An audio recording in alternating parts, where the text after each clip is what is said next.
Hello. হ্যাঁ hello, কোনটা রে তুমি ডাক্তারের কাছে গেছিলেন? হ্যাঁ গেছি তো, ডাক্তারের কাছে গেছি। তো এই ডাক্তারে কি কইছে?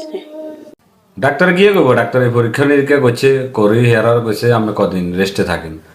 আর কি কইছে? আর গিয়ে করবো জিজ্ঞার আর মানে কি চাকরি করি। তো তুমি কখনো তুমি যে খাইছালো? হ্যাঁ কইছি ডাক্তার যাই গাড়ি চালাই, গাড়ি চালানোর পরে রাত্রে যখন বাড়িতে যাই এর পাশাপাশি ঘর ঝাড়ু, থালা বাসন আর বউ সারাদিন যে কাপড়গুলো আধোয়া রাখে এই কাপড়গুলো ধুই আর কি, মানে এই রাত্রেও ডিউটি করা লাগে দিনেও ডিউটি করা লাগে এটাই। কি তুমি বাদ থালা বাসন কাপড় চোপড় ঘর ঝাড়ু তো কেন কইছো?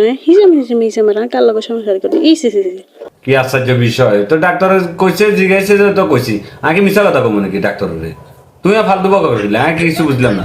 মিশা কথা কইলেও দোষ, হাসা কইলেও দোষ, আমি একটা বিপদে না আসি দেখি। আচ্ছা ঠিক আছে, তুমি বাড়িতে আইও। তোমার ডাক্তার যেহেতু রেস্ট করবার লাগে কইছে আমি তোমার রেস্ট করাম। হ্যাঁ ঠিক আছে, আচ্ছা আইও। এই হ্যালো হ্যালো হ্যালো, ফোন করিস।